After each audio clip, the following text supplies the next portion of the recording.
We are back with another video. So today we're going to show you how we are setting up the push session, what we're currently doing, how the push session looks. I don't think I've done a video on this yet. I might have. I've recorded 2 sessions already, which ain't on YouTube at the moment, but I'm fairly sure we've not done a push session. But regardless, we are going to get you in the gym, taking you along with us, showing you what it looks like, and a bit of a day in the life as well.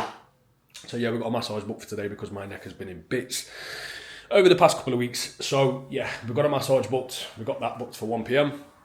It's now currently, what time is it? 10:30, well 25 past 10. So yeah, I'm gonna get my ass off to the gym soon and get the session cracking with. But check-ins come back today, feedback is in. We've got a couple of changes. So food is down. Food is down. We're £1 down on average from last week to this week, which it's good, but I do think we could push it a little bit faster, which is why I think Christian's made the change. Cardio staying the same, 30 minutes times 5 across the week. Steps still at 12 to 15k a day. In terms of the actual food, so juicy training day is gone from 300 carb to 275, which is then 200 protein and 30 fat. Non-training day is going to be 200 carb, 35 fat and 215 protein. So yeah, that 25 carb is going to make a difference. And my Cocoa Pops in my yogurt is gone on a rest day. My favourite meal of the day, gone, just like that. So yeah, I knew it was going to go at some point, and it has to be now.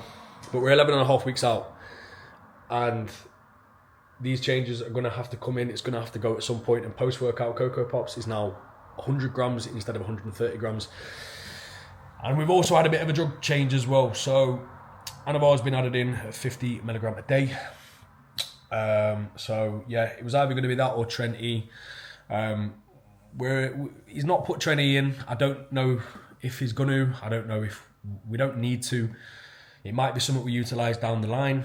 There's some as we get closer to the show to be able to hold tissue when food gets low. But for now, we don't necessarily need it in.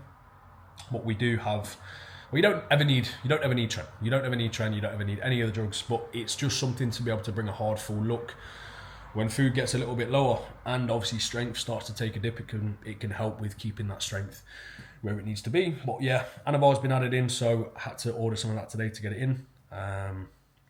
Because your boy don't have any in. But yeah, that's the changes. Nothing too dramatic. Just a bit of a food drop, bit of a drug change, and yeah, that video that I did on the steroid use and previous experiences did really fucking well. Obviously, talking about steroids, people are gonna watch. Shock. But yeah, 1,000 views on a small little channel like this. So clearly people are interested in that topic, so we are going to talk about it a little bit more in videos. Just to get it out there a little bit. It's a taboo subject. Why not talk about it more? There are still a lot of people out there that aren't honest of their use. They don't talk about it. They don't want to mention it. They get called out on it and don't want to talk about it. So I'm not going to be that guy. I ain't going to be that guy. I'm going to talk about it. I'm going to talk through it. Talk about my experiences, good and bad. And yeah, because realistically, it needs to be talked about a little bit more because it's more common than people think. And I ain't going to paint an unrealistic expectation. Look, by no means is my physique amazing. It ain't. My genetics ain't the best. I live like a bodybuilder now. I've lived like a bodybuilder for the past 2.5 years pretty much. And the progression that I've made is good, but there are people that can experience change and growth a little bit faster. But again, drugs, like anything, ain't a magic pill. It ain't going to work if you don't put the work in. And people's genetics do play a role with how much growth they are going to get as a person, as an individual. So yeah, although the growth has been good, it's not been natural. There has been some assistance. And anyone who says steroids don't work, they do. They do work. They really do fucking work. But they also put you at a lot of risk. Health-wise, longevity of your health and hair and fucking spots and gynecomastia. And there's so many different things and so many different issues that people don't talk about, which then leads guys and girls down the path of going down the route because they think it's as easy as putting some sort of substance in their body and it making a massive difference. The reality is, it does make a massive difference, but also can fuck you up as well. And can fuck you up even more if you don't even know what you're doing and you don't do the right things. So if there are people that go down that route and choose to go down that route, it's not a light decision to make. So I feel like it's my responsibility to talk about my usage, but to also give my honest and open experiences about what it is that I do, what it is that I've experienced, how I feel, and how I get along the process, and what changes we are going to make to everything, including drugs, along this process, so you can understand what it looks like to do this unassisted. And yeah, hopefully you enjoy the honesty. Hopefully you appreciate the transparency. I don't want to be no fake motherfucker on this platform. I don't want to be no fake guy that tries to display a part of the process and not the whole thing, because realistically, that ain't ever going to be me. So hopefully you appreciate that. So far, from what I've got support-wise, people do, so yeah, I'm going to keep it at that. And there are going to be people there that maybe don't like the message, I don't know, but yeah, we're going to get into the video now. We are going to go train, we are going to go have a quick piss, and then we're going to set off to the gym because I need a pre-gym wee. Ross to the gym.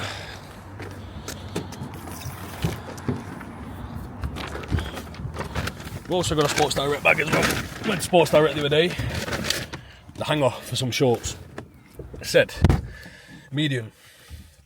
And I brought them back, and they were fucking extra large, so they bury me.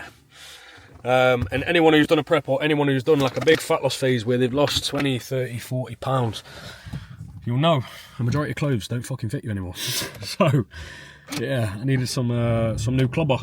So I went to Sports Direct, grabbed a few new tops, grabbed some shorts, and yeah. They're all looking nice, by the shorts. The shorts just literally bury me.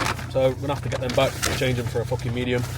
And no doubt, come when I finish the show, a couple of months after, the medium will probably look like a pair of fucking Speedos. So they ain't going to fit for long. They ain't going to fit for long, but they'll fit for the duration of this prep, which is what I need. So yeah, you know the pain. You know the pain. The pain of being in a constant state of deficit, growing, the maintenance point, which is boring, but obviously that's the only period really where clothes fit for a decent amount of time. But this is why I like oversized shit. Not oversized shorts that fall down my ankles. I mean like oversized t-shirts, oversized jumpers, oversized fucking anything that just looks alright and fits all year round and fits no matter the fucking size of where you get to. But yeah, anything that I used to wear, like last year, apart from the oversized stuff, looks fucking dumb. So you know the pain. It's a fucking pain. But yeah, I'm gonna get the also got a new phone. I got a new phone, iPhone 15 Pro Max. I need a charger for not just a general charger, but something to put in the car, because I usually use the aux from my last phone, which was a 13 Pro Max, to connect to the car for Apple Play. But now I can't do that because the cable is different. That's a fucking lightning cable. I need a USB-C now, or USB to USB-C cable to then connect it to my car. Luckily I've got Bluetooth, but when I need Google Maps, it's now a bit of a cunt. So yeah, need to go see if I can get a I don't even know if you can get them, I'm fairly sure you can, but a USB to USB-C cable to start connecting my phone to Apple Play.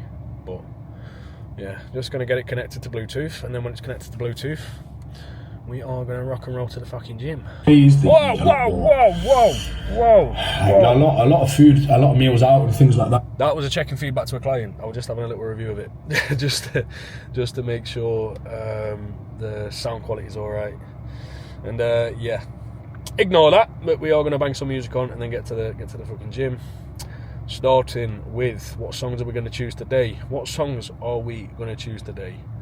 I feel like I fancy some upbeat tune.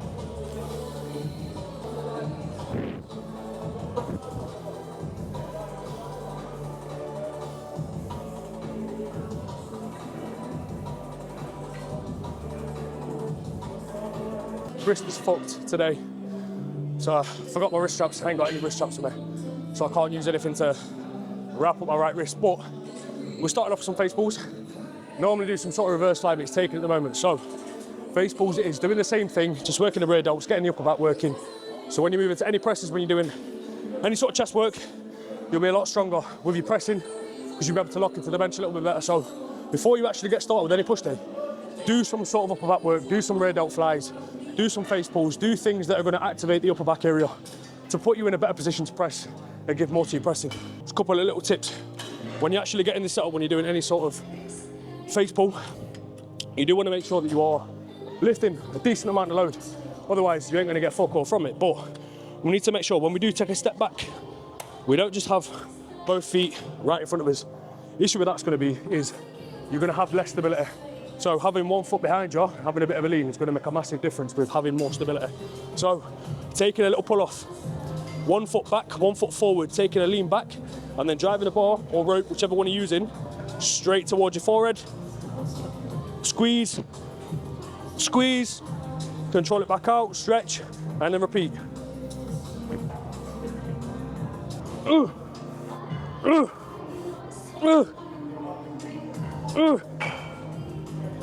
Boy. Yeah, not too many exercises on that. We're just going to be doing 2 sets, so nothing crazy. 2 sets, get it back nice and warm, and then we can crack on with some pad flies, chest pad flies, which is free today. So yeah, got to get that started now. Log the weights down, but we're going to have to take it a little bit easy today with my wrist, my right wrist. It's fucking annoying, but it is what it is. Got to deal with it sometimes.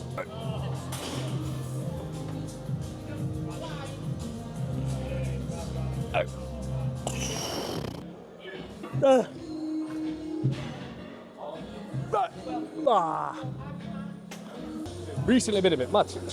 I feel like I'm actually getting, turn the music off. I feel like I'm actually getting stronger this prep, which it's nice because we've just started prep in a better position than what I started it in last year. Food was obviously higher, so that means food can stay higher for a majority of the prep, which is nicer. So obviously strength is probably going to take a bit of an increase, especially as consistency starts to play its role with training, exercise selection, exercise order, all plays a fucking role. So always makes a massive difference, but I definitely feel like I'm getting stronger, which is nice, because I do not want to get through this prep and get to the point where I feel like a weak little bitch. Eventually it's going to be the case, but if I can hold that off for as long as possible, that's exactly what we're going to do. Because like I always fucking say, whether you're on a diet or not, whether you're dropping body fat or not, it's not an excuse to get weak. It's not an excuse to not try as hard. If anything, it's more of a reason to fucking crack on and get shit done. Work even harder. Outside of prep, I took some length for partials. So some partial reps at the top in the stretch. But in prep now, I've got to be a little bit more sensible. What, 9 weeks in now, 10 weeks in, we're 11.5 weeks out. So got to be a little bit more sensible with the intensifiers and pushing past the point of failure. Due to obviously less food and recovery capabilities. And I want to make sure that again, I'm progressing and holding tissue and getting stronger. And to do that, I've got to make sure that I am looking after recovery as well. So pushing past the point of failure, in my opinion, when food is continuously dropping and body weight is continuously dropping off on a weekly basis, it's dumb. Because that's what led me to burning out previously. That's what led me to need the deload from taking things a little bit too far. I'm pushing past the point of failure, intensifiers, drop sets, pretty much everything to get me to a point of failure and more, which ain't smart, ain't clever. Don't do it. Next, going to move into a flat press. So the flat hammer strength is pretty much what's going to be in at the moment. I'm going to keep it in for the remainder of the prep because I fucking love it and it's heavy as shit. But again, just got to be careful at the moment, obviously with my wrist today. I don't want to push it too far and fuck it up even more. Literally, the worst thing about this wrist, it came on after doing pendulum squats yesterday. How do you fuck your wrist on a pendulum squat? I don't know. But I'm going to bang some weight on. We'll start with the 20 and see how we get on. Hey.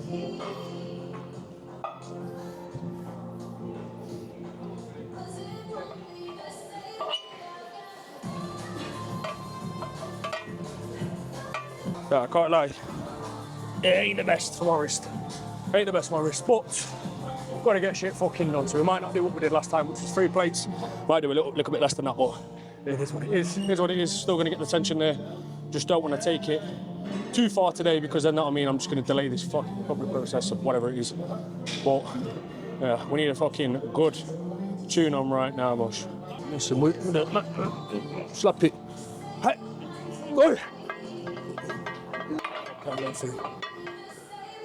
Connor, Could you give us a spot, bro? That's all right. Pull it out. Yes, bro, please. That's fucking heavy, that. All right, 3, 2, 1. Right, there we go. Hey, boy. Hey, boy, come on. Right. Yeah, that's you. Come on. Come on.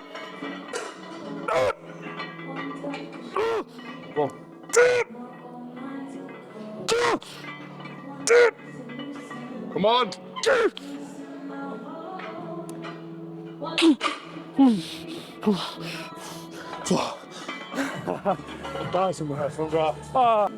That's the heaviest set though, so did get a spot for that last set because, yeah, the initial lift off and then grinding past those last couple of reps. This is genuinely the heaviest fucking flat press machine I've ever used in my life. So, yeah, there were no way I was getting that without a spot. But yeah, we're gonna back it off now. We're gonna go two plates aside and just see how many we can get just without a spot. If that's fucking, and I know I said about my wrist, I know I said about looking after my wrist, but sometimes I can't help but send it because it's just just a part of my nature. But yeah, we're gonna go 2 plates aside now, see how that's looking. Try and do as many as we physically can, and then maybe back it off again and do 1.5 or stick with 2. Got 3 sets on this. I'm just hoping they don't fucking rinse me for the rest of the session. Incline press next. So we're using a hammer strength incline press. Would usually do the Smith, but just want to give this a blast today, to be honest. Want to switch it up. I used this for a little rotation before. And right now I want to see which one feels better and what I can get the most out of. Either way, either or, Smith or this machine's going to be really good. But yeah, the last time I did this, I got 3 plates aside. The heaviest I got to was 4. We ain't touching that today. We ain't touching that today, but we do what we can. We do what we fucking can. I made a reel on this before, but you do want to make sure, whenever you're doing an incline press, generally what I try and aim for is put the handles in position or in line with the shoulders. Puts them in a more comfortable position, gets you in a more comfortable position, to then keep your elbows in line with the actual machine and the path that it's meant to go in. So, for example, with this, where my elbows are now and where my arms are positioned now, you'll be able to see it's directly in line with where the handles are going to be and where the handles are. And then that will naturally then leave me a path where it's going to target my upper back and chest. So you do want to make sure your seat's positioned properly, because if you're too high up, you're then going to try and have to tuck your elbows too far under, which is going to target a little bit more tricep than upper chest. And either that or you're going to flare your elbows out, which then you're naturally going to want to press in this direction, but your elbows are going to travel up, the machine is going to travel up in this direction. So you need to make sure that the seat is positioned right to get the most out of the exercise. But yeah, I'm procrastinating, I'm waffling. Let's crack on. Oi. Hey.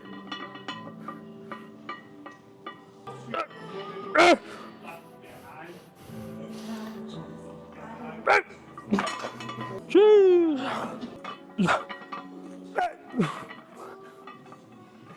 Oh.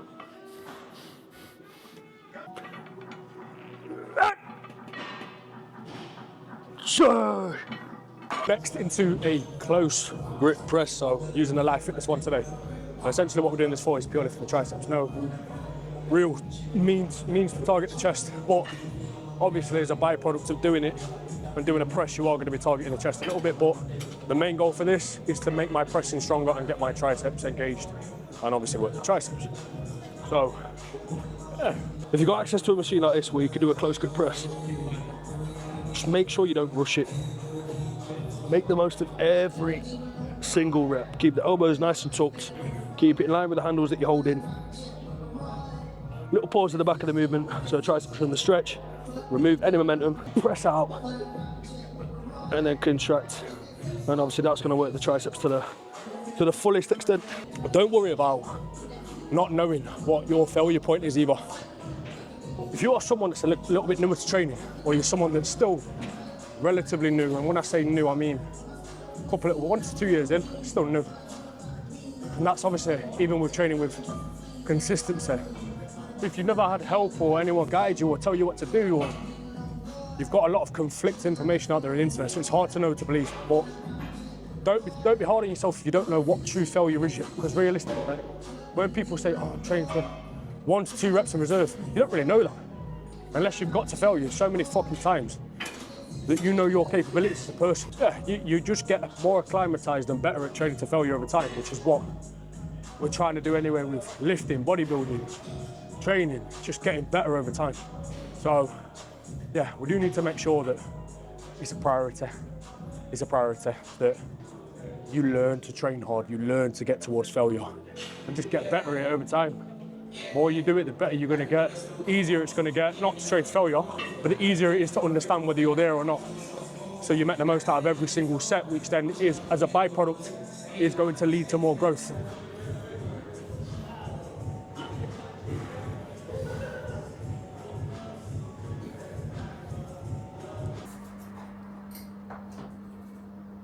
How I look right now is representation. I can't even get my fucking words out. It's a representation of how I feel. Session done, cardio done, massage done, or session, massage, cardio. Probably the worst order it can go in. Because after a massage, you want to relax, you want to chill. And I had cardio to do, so yeah, I'm a little bit beat up, I'm a little bit dead, but we're done. I didn't record the last bit of the session because the camera was about to die, so turned it off. And yeah, just going to do a little outro here, but plenty more training videos, training footage, training tips, day in the lives, full day of eatings, adjustments to the plan, and now there's been some changes to the plan. We can do an updated full day of eating, and then obviously some physique updates as we go along into the prep, and these uploads are going to get more frequent. Yeah, all the frequencies. We're going to be increasing the amount of videos that we do as we get closer to the prep, and they're probably going to be getting to 2 a week now anyway, because why the fuck not? Why would I not do 2 a week? I want to give you the videos to be able to watch. I like doing the videos, so I'm going to do them. But yeah, that's going to be the video, guys. If you enjoyed it, if you haven't subscribed, please subscribe. Do me a favour, please. It's taking all my energy to be able to do this outro right now, so please do me a favour, just subscribe. Like the video. Comment if you can be fucked. And yeah, I'll see you in the next one.